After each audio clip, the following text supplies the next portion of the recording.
Yo, what's good, Spirit Squad? It's your boy Dre, and today we're going to be doing something a little different in the world of Pioneer. As we already know, Star City Games has announced that Pioneer is going to be one of their main tournament formats for a while, at least in part of the team tournament. So it's going to be a pretty big deal. And also this month, Mana Traders is holding the their monthly series, duh. They have a big $15,000 free tournament series every month. This month is Pioneer, so also real exciting. And we just got done playing Bant Spirits last week, and that went pretty well. So today we're going to go, not necessarily Spirits adjacent, but still a pretty good white and blue aggro deck. And today we're going to be playing Ensoul Artifact. Now, for anybody who has not seen this deck before, it's pretty sweet. It's a blue and white aggressive deck that plays a bunch of artifacts, and you get to take some highlight cards like Ensoul Artifact itself and all that glitters, and you turn your 0/2s and your 1/1s, and you make them into giant, respectable 5/5 threats, and sometimes even larger with cards like all that glitters. And you get some really good creatures out of this too, like Ornithopter's a 0 mana flyer. You get to play Ginger Brute, which has haste and is really hard to block sometimes. You get Ingenious Smith, which can draw cards and gets bigger when you play artifacts. And you get Stonecoil Serpent, which is super huge on its own, has protection from multicolored things, and just gives the deck a whole lot of power and toughness. But also, this deck gets to be a Lurrus deck. So everything in here costs 2 or less, and you're already playing a white deck, so it makes life very easy for people who like playing companions, i.e. people who generally like winning, and we get to play one. So the rest of the cards in here are all going to be artifacts and or enchantments that really just kind of help out the game plan. We've already talked about Ornithopter, Stonecoil Serpent, and Ginger Brew as the main creatures here, because these are just creatures that are really hard to deal with and are evasive. Like, this thing flies, this thing says that you can't block it except by creatures that have haste if you pay for it. This thing has trample and protection, so your creatures are generally pretty hard to interact with as far as combat goes. But you also get to play Ensoul Artifact to make any artifact a 5/5. If you don't want to make one of these things a 5/5, oops, let's put our Ornithopter back in the deck. There we go. We can make Darksteel Citadel an indestructible 5/5. So if you really want to put the hurt on your opponents, you can just put an Ensoul Artifact on a Darksteel Citadel, and now, instead of just tapping for colorless, you now have a 5/5 indestructible attacker, which, you know, who's going to do anything about that? You also get to play all that glitters, and +1 for every artifact and enchantment you control. That's going to matter a lot, because you have your Darksteel Citadels, which are artifact lands. All that glitters itself counts. A lot of your creatures are artifacts. So all that glitters is going to turn some of your attackers into giant respectable threats. We get to play Portable Hole. It is an artifact, and it's already good against a lot of what the format's doing, right? Like, a lot of people are playing mana dorks like Llanowar Elves. People like myself are usually on Spirits, and God knows there's lots of 1s and 2 drops in there. Portable Hole has a lot of jobs right now as far as the Pioneer format goes. So we're playing the full 4 of these in the main. Also important, getting to get your removal spell from your Ingenious Smith is super hot, and we love that stuff. Rounding out the rest of the deck is going to be a few legendary cards, all of which are artifacts here. We've got the Blackstaff at Waterdeep, which can just make an artifact into a 4/4 as long as you keep this thing tapped, so it's pretty sweet. You get to play One Hope of Girapur, which is just another 1/1 flyer, but you can also sacrifice it to make sure that your opponents can't cast non-creature spells. So if you're in the middle of, I don't know, say you're playing against blue-white control, you're beating your opponent down real quick, you smack them up with this Hope, you sacrifice this thing, and until your next turn, they can't cast non-creature spells, so they're not going to be able to cast Supreme Verdict, so you can untap and finish killing them without them killing your creatures, which is going to be sick. The last thing here is going to be a copy of Shadow Spear, because who isn't familiar with this card by now, right? If you've played Modern really at all, you've seen this card way too much. But its equipped creature gets +1/+1, has trample and lifelink. Also, randomly important sometimes, permanents your opponents control lose hexproof and indestructible until end of turn. So, like, if you're playing against, say, Spirits, and you have a Shadow Spear on the table, you do something they, I don't know, try to rattle chains and protect a thing, well, you can just Shadow Spear, get rid of that text, and then just go right back to like portable holding the thing, or it'll play around Selfless Spirit just fine. There's a lot of text that Shadow Spear has that's not really flavor text in its format. A lot of the stuff actually comes up quite a bit. Also of note, if you're playing against like the Jeskai Ascendancy deck, and they play a Sylvan Caryatid and you have Shadow Spear, yeah, you pay 1, their Caryatids lose hexproof, and then you can portable hold them, and that's going to be especially important in that matchup because Portable Hull has 0 other text in that matchup. So important things to know about when combining Shadow Spear plus your other cards. We also get to play Springleaf Drum, which is just super, super good with cards like Ornithopter. You know, you get to play a bunch of these cheaper 1-drop artifacts, and you get to equip Ghostfire Blades on things for really cheap. As far as our lands go, our lands are pretty stable, just a bunch of things that tap for blue and or white. The only real special land we have here is a one of Inventor's Fair, which is still pretty sweet. If you have Metalcraft, you get a life to every upkeep. You can pay 4 and tap itself, so a total of 5. And you go and fetch an artifact out of your deck if you have Metalcraft. So yeah, great times. And it's a really good one of. Like, I don't know that we want to play more than one, because you just never want to draw both. But it's just good to have as a one of. Our sideboard, honestly, pretty boring times. We've got 3 copies of Stubborn Denial because there are a lot of non-creature spells in the format. So you'll face a lot of things playing just a bunch of removal spells, like you'll see Izzet Phoenix decks, you'll see blue-black and blue-white control. There's going to be a lot of different decks that are actively trying to interact with what we're doing. So Stubborn Denial gets rid of all of that mess. Grafdigger's Cage is my graveyard hate of choice in this format because it has a lot of jobs. It stops things like collected companies. It stops Winota from triggering. Well, not from triggering. It stops her trigger from resolving. It stops actual graveyard stuff like Arc-like Phoenix and the red-black Arcanist deck. Grafdigger's Cage has a lot of jobs right now. So if you want to play some kind of graveyard hate, then you definitely want to play this. So the reason this is better than Rest in Peace is, of course, hitting Winota and hitting Coco is important, but also it's an artifact, which matters a lot in this deck. So your Ingenious Smith can actually find your graveyard interaction, which is super sick. We've got 4 copies of Hushbringer, and this is going to be, honestly, against a lot of things, but it's got Lifelink, which is like medium fine against mono red decks. It's got the things where creatures entering the battlefield and dying no longer matter. So this is going to stop things like the sacrifice decks. You know, the cat combo doesn't do anything with Hushbringer on the table, stuff like that. You don't necessarily have to worry about a lot of the aggressive decks like Humans and the other decks that are trying to put counters on things, because a lot of those things rely on enter the battlefield triggers to resolve. Things like Spirits don't really enjoy Hushbringer being on a table. Things like Green-White Collected Company do not enjoy Hushbringer being on a table. This thing has a lot of jobs in Pioneer, so we're playing the full 4 of. We're playing 2 copies of Declaration in Stone because sometimes portable holes just aren't enough removal. And this deck is generally fast enough to make it so Declaration isn't, you know, necessarily that big of a drawback with the clue tokens. We've got 3 copies of Possible Purifying Light because there's a lot of black in the format. Like, there's still the Niv Mizzet decks running around every now and then. Blue-black control is a very real deck. And one of the most popular decks in Pioneer right now happens to be Vampires, which is a base black aggressive deck. So yeah, we're playing 3 copies of this, and the exiling a card from a graveyard, that's not even flavor text. You can play this thing against Arclight Phoenix if you want, and just pay to exile their Phoenix, and then their entire plan usually sucks. So that's going to be something that we also want to kind of pay attention to. And we already talked about the Lurrus, so we don't have to go deeper into that. But this is going to be the Ensoul Artifact deck, and yeah, I think this thing's going to be pretty sweet. So now that we know what's in this deck, we're going to go ahead, answer a couple of questions, and I'll see y'all in round 1. Yo, so Ulf Zerker asks, is Watcher of the Spheres really so good that you don't mind him not being a spirit? Seems weird when you have so many Lord effects. I'll give you that.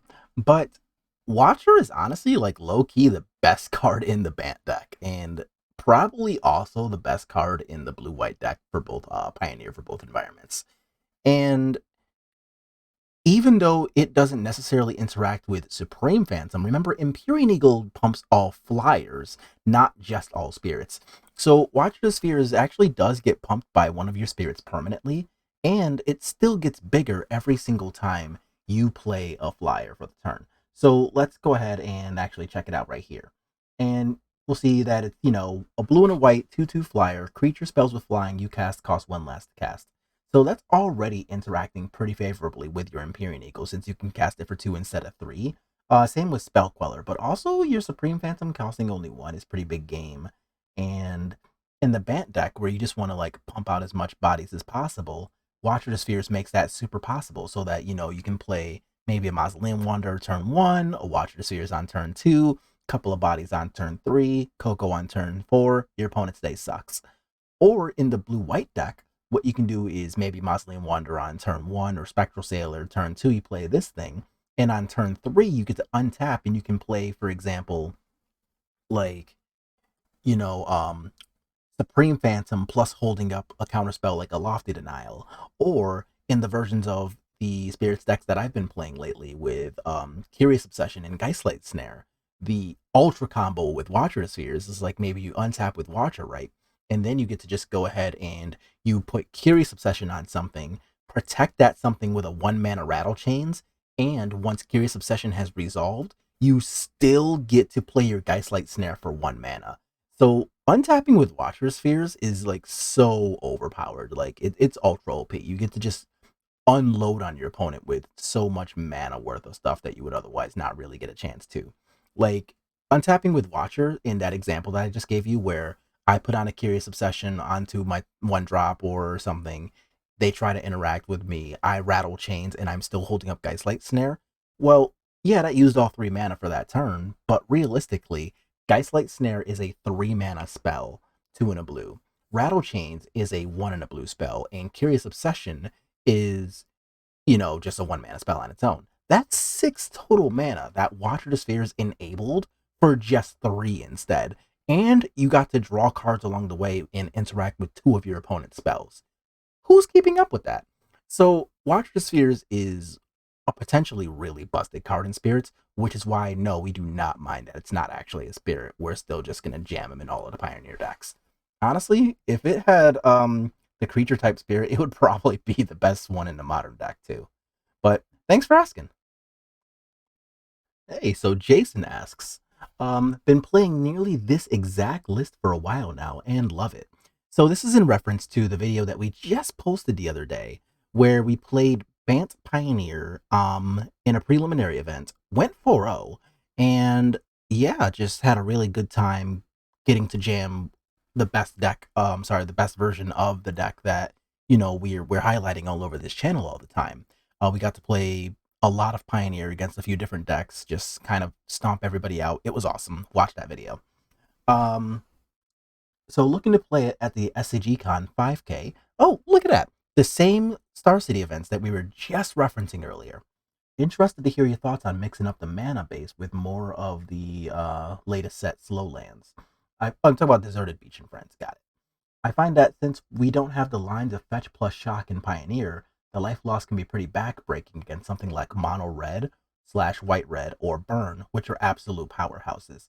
Any thoughts on redoing the mana base? It can be especially painful to have early confluences. That's fair. And one of the things that I usually complain about when playing Spirits in Pioneer is that, unlike Modern, we don't necessarily have a lot of the best tools in this format to fight things like burn, fight things like prowess. Upside, there's no lava dart, so that's good. But let's go ahead and actually take a look at the deck that we played. So this is going to be the exact list that we played last week, whenever that was. And we'll see that we got 23 lands. And what we're talking about here is that we've got a lot of pain lands. So we've got like Hallowed Fountains, we've got a couple of Mana Confluences, we got a Temple Garden here, and a Breeding Pool as well. And that is going to be a good amount of pain that you do to yourself. Like with a mana base like this, you realistically can do anywhere from like 4 to maybe even as many as 6 or 7 life to yourself over the course of a game. And As the tempo deck, our job is to really make that not matter because we can do things like countering spells. But against mono red and things like that, it can still matter a lot. So that's a really good question to ask. Um, First things first, we want to figure out exactly what we're trying to cast and when constructing a mana base. So, and there's articles about this kind of thing all over the place too. Like anybody who's aware of Frank Karsten will be pretty aware of like a lot of the charts and graphs and stuff that he's put out talking about how many of this sort of land do you need by turn X to play Y spell. So look for that if that's something you're interested in too. But we'll do a really quick version of that. So obviously our primary color is going to be blue. Our secondary color is going to be white. And even in our sideboard, we do not need access to any green mana until turn 4. So that means that this actually works out relatively well for us. So we can just get away with focusing heavy on the blue really early. So we can basically make our entire mana base just able to tap for blue on turn 1. And that way we can still play our Mausoleum Wanderers and Spectral Sailors when we draw them. We can do a very light splash on turn 2 for things like Watcher the Spheres, Selfish Spirits, Thalia if you want to play Thalia. I want to play Thalia. And I'm probably going to try to play Thalia at some point. Even with Collect the Company, I'm probably still going to try it. Anyway, look forward to watching me lose when I try that. And then, of course, on turn 3, we definitely want a white source on turn 3 because that's where Spell Queller and Empyrean Eagle come into play, and we don't want to be stuck holding those. And then, of course, turn 4 is when we actually care whether we have green mana or not for Collect the Company or out of the sideboard a copy of Yasharn. So what I'm actually going to do here is just go ahead and open up like a new deck tab, and I don't know, Pioneer Bant, I guess, and then do that. So we want to focus heavy on the blue lands. So we're going to do things like Botanical Sanctum, which I'm not going to own a lot of these cards because like I use mana traders for just about everything. So, but these are going to be, painless blue lands that come in untapped on turn 1 and kind of let you do a set it and forget it on your green mana. So this is effectively a slightly better island for what we're looking to do on turn 1. So that's pretty much a go-to for we want that for sure. Right after Botanical Sanctum, though, we are going to have to suck it up and still play some copies of Hallowed Fountain. So, it's perfect colors. Like, that's, the reason we don't necessarily mind the fact that we have to take a little damage for it. But I think we might be able to get away with making Hallowed Fountain our only pain land because now we get to go ahead and just do things with a bunch of pathways. So we can play Branchloft Pathway, which is green-white. We can play 4 copies of Hingegate Pathway, which, let's be real, we kind of wanted to anyway, because the blue and white pathway is exactly perfect mana for us. And we can even play 4 copies of the Bark Channel Pathway, which is green and blue, because, again, this is essentially just like a basic island in this deck. So we're going to play all 12 copies of Pathway, and this is going to make it so we've got lots and lots of lands that don't actually hurt us, but still give us the appropriate colors. And what we're going to do here, specifically thinking about Branchloft Pathway, with this land, we're going to make sure that just about every other land in the deck taps for blue, so that this does not make us have really awkward draws. Because if we, I don't know, say like played a basic forest or a basic plains in a deck, and you draw a Branchloft Pathway and a basic plains, that's ridiculously awkward. So we don't want to do that to ourselves. But that's going to be 20 of our 23 lands already. What we also want to do is play a copy of just basic island, because, people are still playing Field of Ruins in the blue-white and the black-blue decks, and we don't want to mess around and, like, not have a basic land to search for. Also, like, basics don't suck, so if you can, play more basics. They're good. I'm a little greedy, so instead of a second basic, I might try to do something cute like playing a Hall of Storm Giants, but realistically, we can just play, like, Deserted Beach. And these are going to be the slow lands that Jason was referencing earlier, where we get to do our land base just like this. So now it's so little pain with just Hallowed Fountain being literally the only way that you can hurt yourself as far as your land base is concerned. But on turn 1, you can play like a Botanical Sanctum, and that's going to come in untapped. On turn 2, you can play your Pathways and play these on blue or white as you need. You can play like Hallowed Fountain really whenever, tapped even if you don't have a turn 1 play. And then starting turns 3 and later are when you can play one of your 2 Deserted Beaches. And these are also going to come into play untapped as long as you wait until turn 3 to play them. So I think this is going to be like a real quick version of how you can construct your mana base so that you have as little pain as possible, but still get to kind of max out on your colors as much as possible. So some quick maths here. Remembering that we want to make sure to hit our lands on turn 4 and have one of them be green, I think 12 green sources out of your 23 is pretty acceptable rates as far as making sure that you're able to have a green guaranteed, even if it's on the back half of a pathway for your copy of Collected Company. So you have your Botanical Sanctum, which already taps for blue. You're already excited about that. And you can hold off on one of these until turn 4. And having a little more than 50% of your lands being able to tap for green is pretty sweet when you're already going to be holding that out until turn 4 anyway. That also gives you this very slight upside, if you don't have a Botanical Sanctum early, of potentially hiding the fact that you are holding out for Collected Company mana via virtue of playing these pathways on turn 4, the green ones. So like if you go, for example, like Hallowed Fountain, Hengegate Pathway, Island, well, your opponent has no clue that you're holding up mana for a Collected Company because you haven't played any green sources. So that might be something to consider as well, where you're like kind of able to mask what your plan is. But of course, if you play like a Bark Channel Pathway or a Branch Loft Pathway, yeah, jig's up. But that's just one of those real quick things that you may or may not be able to mask very occasionally when it comes up. Not something I'd rely on, but just a 2-second talking point. Also, other things to note that you may or may not be able to have a little bit of greed with when playing around with your mana base. If you want to like play only one Deserted Beach instead of 2, you could play like a Hall of Storm Giants so that you can still play a creature land, because as you've seen by the mono blue decks, creature lands are still pretty good in the World of Spirits, right? Like your opponents sometimes are just going to be able to resolve like a Supreme Verdict, and if you're playing like a Hall of Storm Giant, then it's later in the game, they Supreme Verdict, they're holding up like 2 mana. Okay, cool. They're going to counter whatever spirit you play. Bam, you chunk them for 7. So that could be a line that you have access to as well if you only want to play like one of these Deserted Beaches and instead play one Hall of Storm Giants.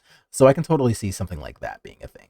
Or if you want to play like a couple more basics, what I would say to do maybe is like take out 2 of these Branch Loft Pathways and like these, I guess. And you could do something like Basic Island, Basic Forest, 2 Fabled Passages, so that you're still able to search out your mana and get your green by turn 4, but still not taking any pain. I don't know that I like that as much, because like Fabled Passage really sucks until turn 4, whereas Deserted Beaches are good on turn 3, and a whole turn earlier is very important in this deck because turn 3 is your Spell Queller turn, and you do not want to sacrifice that. So I don't know that I'd go down that route, but it's an option. So that's going to be our real quick mana rework. I don't necessarily, I think I'd play around with that quite a bit, like, actually touch some numbers before deciding to take that to like a 5K. But yeah, I don't know, maybe our 5-minute breakdown worked out pretty well, and let me know what you think of the mana in the future too. So yeah, thanks for asking.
As always, if you like what you're watching, make sure to like this video, subscribe to the channel, and hit the notification bell so that you can know when a brand new video comes out. And make sure to read the video description. That's where all the relevant information is going to be. You'll find things like deck lists, contact information, group info, and all kinds of other good stuff. So make sure you check it out. Speaking of good group stuff, we finally set up a Discord server. So, now that we actually have a Discord server, and the link will be right in the video description, we can go ahead and talk about spirits and other decks anytime you want. So if you're looking for the latest tech, hints on your deck, or even things on non-spirits decks, make sure to check it out. Thanks for listening, and let's get right back into the content.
So that was a lot of fun.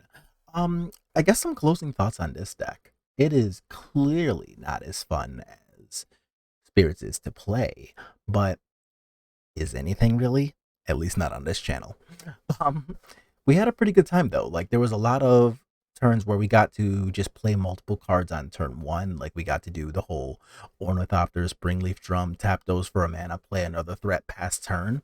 And honestly, that felt really good against a lot of decks, especially against like say the black red deck that they have so much removal that honestly a single Kolaghan's command really could have just been backbreaking from them at any moment. But we got to overwhelm them with some pretty sweet stuff. The combination of Darksteel Citadel into Ensoul Artifact that came up a couple of times, and the indestructible creature was super gas. Portable Hole did its job a couple of times. Shadow Spear came up pretty clutch against the burn deck. We got to see a lot of our stuff do some really good stuff. And yeah, sure, we took a L to the blue-red control deck, but honestly, so what? Like, not only is that a deck that just doesn't come up that much anyway, also 4-1 is pretty respectable. So I'm excited about this. Like, this was a really good time. This was a fun deck to play. And honestly, I give this a pass. I think I would play it again. The Lurrus was really big game, and you know, having the protection from black creatures, like we actually fought vampires, so like what else can you really ask for out of matchups, right? So that's gonna be our video for today. You know, we got to check out the Ensoul Artifact deck. We had a lot of fun playing it. I hope you guys had a lot of fun watching it. And yeah, just make sure to let me know what you think of this deck, or if you want to see me play another deck, let me know right in the comment section. We'll kind of have a chat about that and then kind of go from there. But that's going to be it for today. Oh yeah, important stuff. So we again just set up a new Discord server. The link will be in the description if you want to have a chat with me about Spirits, about this deck, or about any other deck that I end up playing in the future. So just, you know, kind of pop in, say hi, introduce yourself, and then, you know, we can definitely have those chats. But as always, if y'all like what you're watching, just make sure to hit the like button, sub to the channel if you haven't already done so, and I'll see y'all on the next one.